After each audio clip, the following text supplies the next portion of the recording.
with my glasses and my earrings.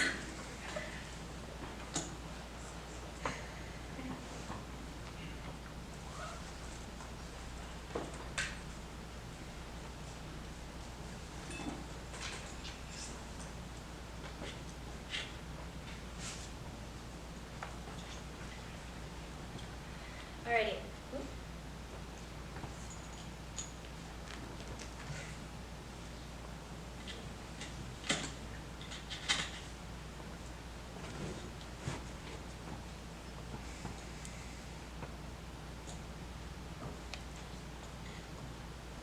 Alrighty, can everyone hear me okay?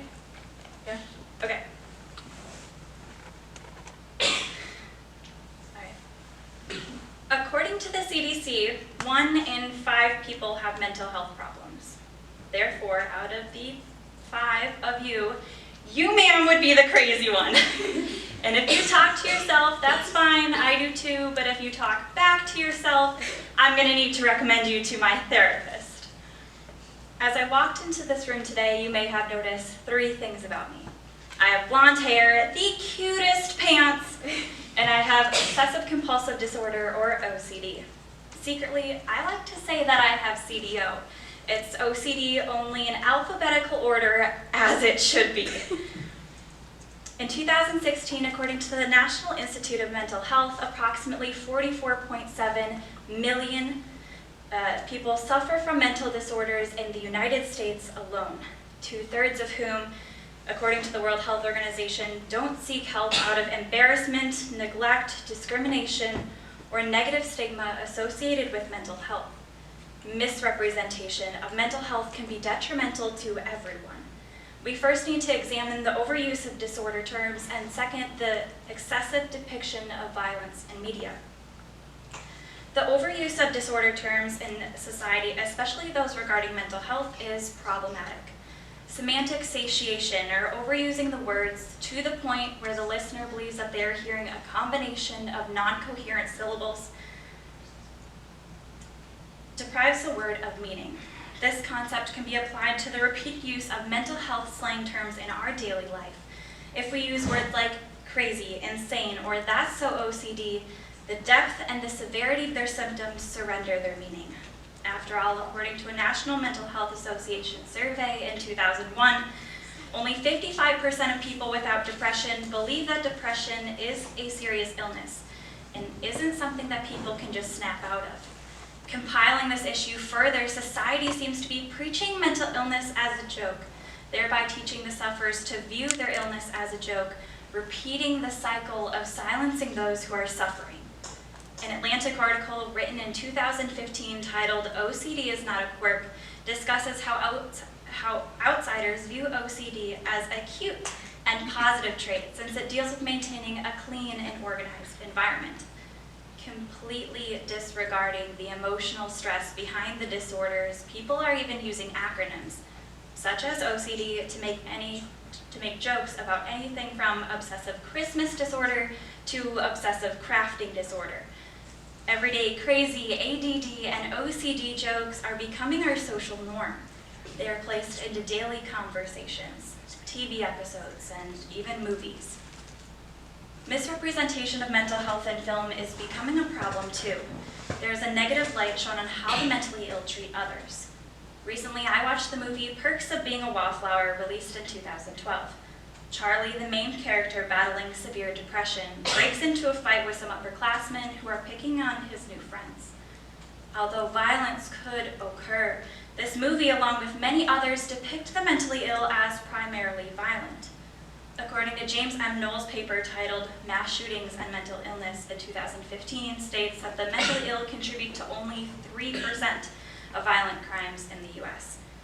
However, according to Brian Smith's essay titled "Mental Illness, Stigma in the Media," after watching 1,215 episodes of television shows, he recorded that 72% of the mentally ill characters were depicted as violent. The dramatic difference between reality and media as far as depicting those who are mentally ill creates a negative image of the mentally ill community. The media, specifically film, social media, politicians, and news broadcasting stations, are scapegoating the mentally ill as violent by stating that the root of their violence comes from a person's depression or any other mental illnesses for that matter. This is only clouding the issue at hand.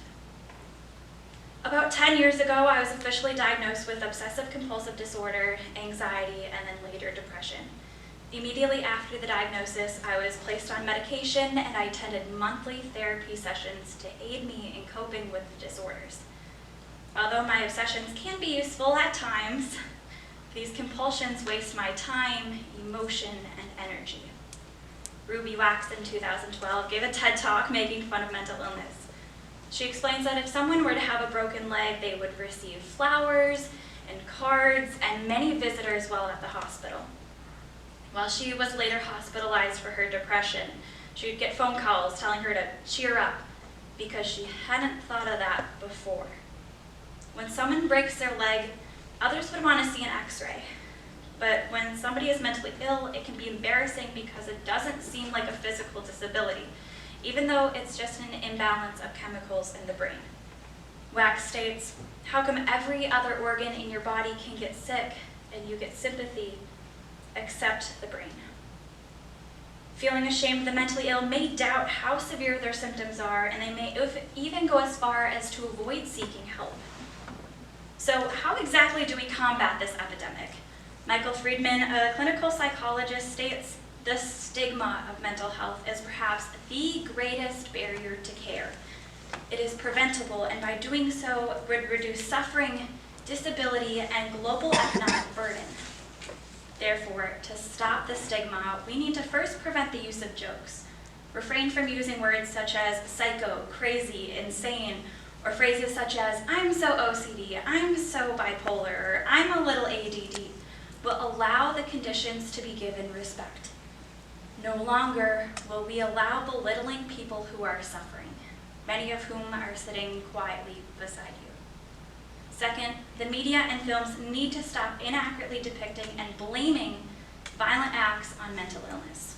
These changes will allow our society to clearly see mental health for what it is." Now, I bet all of you have laughed at or made a mental health joke, possibly even earlier in this speech. Now, we have all done it, but the point is to start reducing the stigma today. 1 in 5 people have mental health problems. Today, it was me in the room, but nobody knows about the guy next door. And while some of those people may suffer from more than just alphabetizing their disorders, the person next door is victim to violent media portrayal and misrepresentation.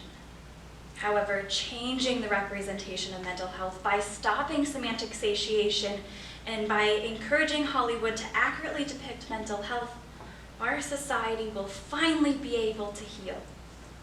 Now remember, people are suffering from mental illness every day. So please don't say you're a little crazy, a little depressed, or a little CDO.